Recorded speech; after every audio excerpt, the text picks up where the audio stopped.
Сен уже адамға публикация көріну үшін екен да деген ой келді да маған. Ондайға публикация етпеу керек. Публикация ету үшін міне маған ұқсаған жұмысшы болу керек та, менің ойымша. Мен жұмысымды саламын тиктокқа, реклама.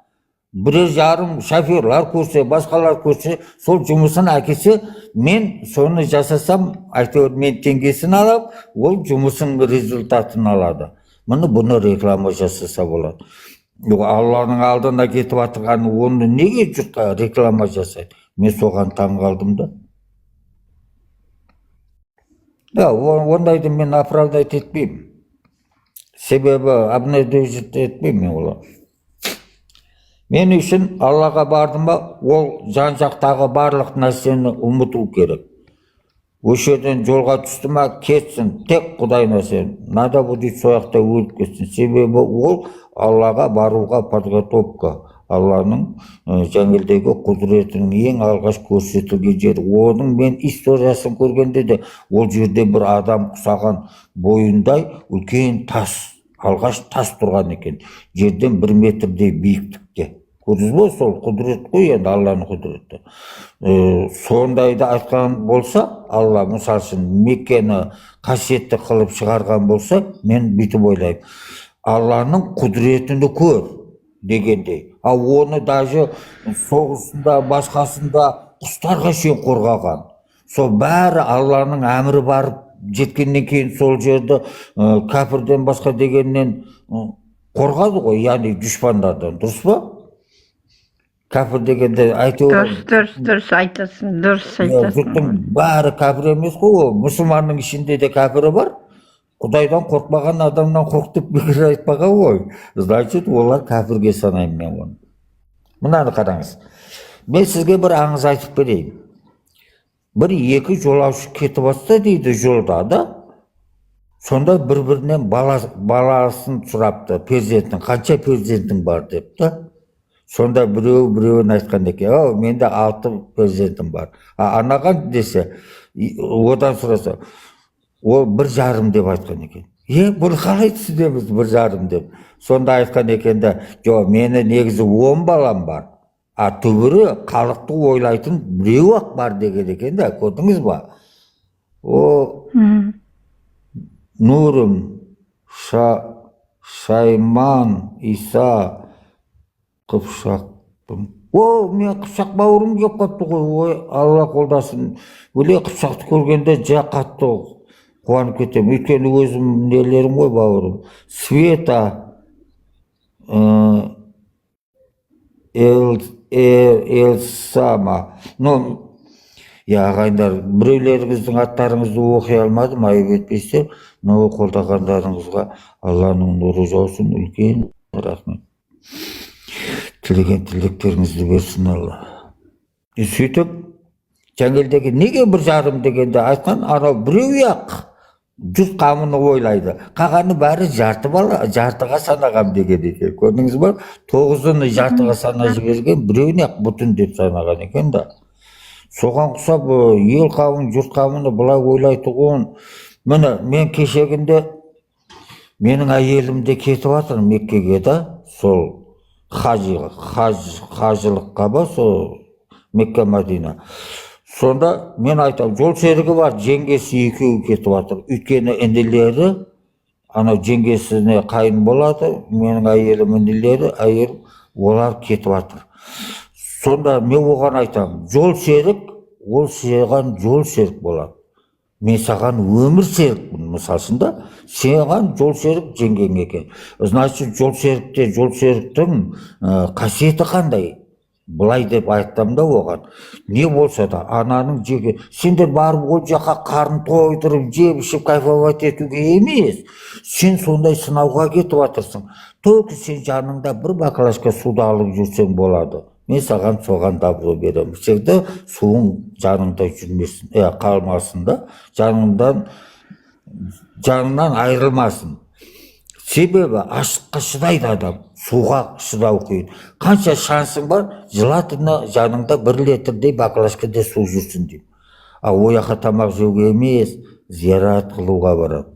Значит, надо будет кейбір кезде тамақта жей алмай қалуы мүмкін, басқа да қыла алмай қалуы мүмкін. Бұл выживание халық секілді да. Өйткені Аллаға кетіп жатыр ғой ол. Ол реклама жасап, жоқ әлде тойға кетіп жатқан жоқ қой. Мен сөйтіп айтып түсіндірдім.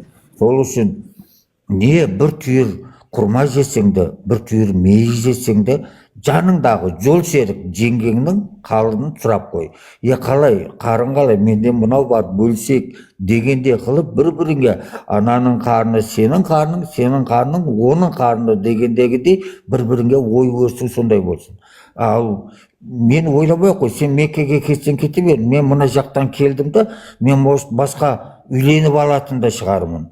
Сен келген күнімде де, мен екінші үйленіп қалған күнімде де, сен таңданба деймін да. Өйткені менің денем, ход қайырым болсын, басқа болсын, ол саған обязанность емес, менің жүрегімді сен воевать етуің керек. Мына біреулер кетіп жатыр. Ана жібердім әпше. Соған құсап айттым да әйеліме. Жоқ, менің әйелім әуелі Құдай әйтеуір жүрегі үлкен. Мен не айтсам да маған қарсы келмейді. Вот сондай адамдар сендер жәннаты боласыңдар. Алланың жәннаты көп. Өйткені бәрін жаратқан ғой Алла, весь планетаны жаратқан. Не сонда бір жәннаты кішкентай қора деп отырсыз ба? Весь мир, весь әлем оның жәннаты. Ну, смотря кімді қандай жаққа направлять етеді деген дейді сол. Сөйтіп жоқ, әйелім оның бәрінде көніп отыр ғой. Мен әйелімнің сонысын арзамын ке, қай жаққа кетіп жатсам, қай жаққа кетіп жатсың деп сұрамайды. Қай жерден қай уақытта барсам да қашан келдің деп сұрамайды. Сол үшін кейбір балдарға да осы жерде жастағыларға да тілегім сондай да, әйелдің әр кезде де еркегінен бір ступеньге паш жүр, ештеңе келмейіп қалмайды ғой, өлмейсің ғой. Зато сенің күйеуің, еркегің деймін да, жанını беруге де аянбайды. Өйткені мен солай жасаймын да, солай қалаймын. И сондай случайларда мен всегда әйелдің жағын аламын. Бір күн қараң, міне Құдай куә. Бог свидетель дейді ма, орысшалап айтқан кезде, как-то мен познакомился бір қызбен. Осыдан бір 20 жыл алдын өтіп кетті ол это. Ну, мен екеуіне беттестіріп айтқан жерім болатығын. Да? Мынау менің мәңгілік әйелім. Пәленше, сен тура түсін. Бұның сөзі сенің алдыңда, мынаның әрбір сөзі мен үшін закон. Ал сен менің бұлайша өмірім, сен қанша поведениең менен, ой, рахмет, о, Насипа, рахмет, Насипа, сен шашылма. Насипа, Құдай қолдасын, Алла бақтыңды берсін, бірақ бұл шашылмай қой. Бір саған допускается. Соткасына бір рет менің эфиріме кіріп қалсаң, бір гүл или бір гілі-гілі жіберуіңе болар, жағдайыңа қарап, атақ шашылма, қарынасыма менің. И содан кейін Жаңгелдегеге не деп отырым, я забыл, наверное, что я хотел сказать. Мне память жоқ. Но дегенменен осы сондай ғой, әйелдерді более добрый, еркекке қарағанда әйелдер добрый болу керек. Сол себепті мұны ең жаман нәрсені біреуге айтып, или біреуден көру емес, оны чувствовать ету керек та, менің байым ең жаман, алқаш, или жүргіш дегендей өзіңе принимать ет та, соны адам қылам деген цел болсын сенде. Оны жаман екен деп жұртқа жамандама, оменен ажырасып кетпе. Наоборот, сондай адамды да адам қылып шығарсам, сен жәннаты болуың мүмкін. Так подумать еттім да оған. Оған кейбіреулер согласиться етеді, да, можно оказывается деп. Ну, большинствосы согласиться етпейді ғой. Зачем? Мне кім хвалить будет дегендей. Мен айтам, сен Алла хвалить етсін, пендені қайтесің, басыға ұрасың ба, да? Біз тек Алланы жақсы көруіміз керек, Аллаға құлшылық қылуымыз керек. Қалған бәрі сол Құдайдың қолында ғой. Тоғышты бір-біріміздің кішкентай бір сөз уступка жасайтын болсақ, біздің ішеріміз кемейіп қалмайды ғой. Так? Bir gün ayelim, енді мен шуткаменен жүретін адаммын да, большинство. Кетіп жатырмыз. Мен через базар өтем ғой. Бір күн келдік, бүгін көңіл күйім жақсы, нормальный деп қалып едім. Да, ондай кезде сен әр нәрсе әйтеуір көңіл күйің жақсы болсын, басқа болсын деп сөйтіп енді айтады ғой, әйелім маған еш жаманшылық сөзді айтпайды негізі. Сенекей давай шутка қыламыз. Әзір ана орыстың қызы келіп жатыр екен. Мен соған жабыса кетейін бе екен, сен жанымда қарап тұрасың. Енді шуткада приблизительно. Сөйтіп енді өзің білесің, Айшаң айтып көр деді. Мен жаңғелдеген келдім. Ей, сен қалай таныдың ба? Сен Наташа емессің ба десем, иә, Наташамын деді. Ну, большинство орыстың екеуінің атының біреуі Наташа болады. Оны мен ясно білем ғой. Сөйтеді, ну, ты Наташа, забыла, оказывается, одноклассникіңді да, да я тебя обнимаю деп құшақтап қойдым. Сөйтіп оған ондай кеттік жүр үйге, мен сені қонақ қыламын, міне әйелім жақсылап шай қойып береді десем, бүйте қарап тұрып әйеліме, это твой муж, да десем, да, ол сенбей кетті сол кейін менің әйеліме. Неге дейді, біледі, потому что көбісі мысалы үшін күйеулері бір қызға бір сөз сөйлеп біле сал ерекше қылатын болса, қатындары бажылдап шыға, оны біледі ғой жаңағыдегі Наташа. Сондай ма деп ойлап қалды да, кейде мен айтамын, ондай емес, ты так не думай деймін. Сондай өмір, ой, молодец, рахмет ағайындар, насип па. Ойлаймын, мына бір кішкентай әріппен жазылыпты, түсіне алмадым ба, иә? Гаухар шығар кейін, Али, Элса, я рахмет ағайындар, қолдап отырған Алланың нұры жаусын. Әр кезде де тілеген тілектеріңізді берсін. Әлі подписка басып қойдым, Али бауырым. Алла қолдасын әр кезде де, рахмет қолдағаныңа. Мынау, мынау үлкен бір біздің аната кісі секілді екен, атыны оқи алмадым. Майда жазылған екен, екінші столдағы отырған, екінші креслодағы адам. Жазуын кішкентай жазып қойған. Менде сауат жоқ қой. Біздің кезімізде білесіз ғой, тряпочный карман, сумка болады, сондаға салып жүргенбіз. Ну, сауат жоқ, азыр қанша оқимын деймін, бәрібір уже біздің ми қатып қалған ба, бронированный, ешқандай образ анатай не кірмейді да. Қалай өзіңіз, денсаулығы жақсы ма? Бұрынғыға қарағанда әжептәуір ашылыпсыз. Қараңыз, шекеңіз жақсы. Шашыңызды боядыңыз ба, дей ма? Әпше? Алло, естімей қалды ғой. Шашыңызды боядыңыз ба жақында? Да, отсюда видно, что зеркалит. Бұрынғыға қарағанда жақсысыз. Осыдан біраз алдын есіңізде ма? Что-то настроениеңіз что-то ниже нуля болып қалып, бір кезде не ойладым, бұл әпшеге не болды? Азыр қараймын, у вас улыбка есть, сами главное.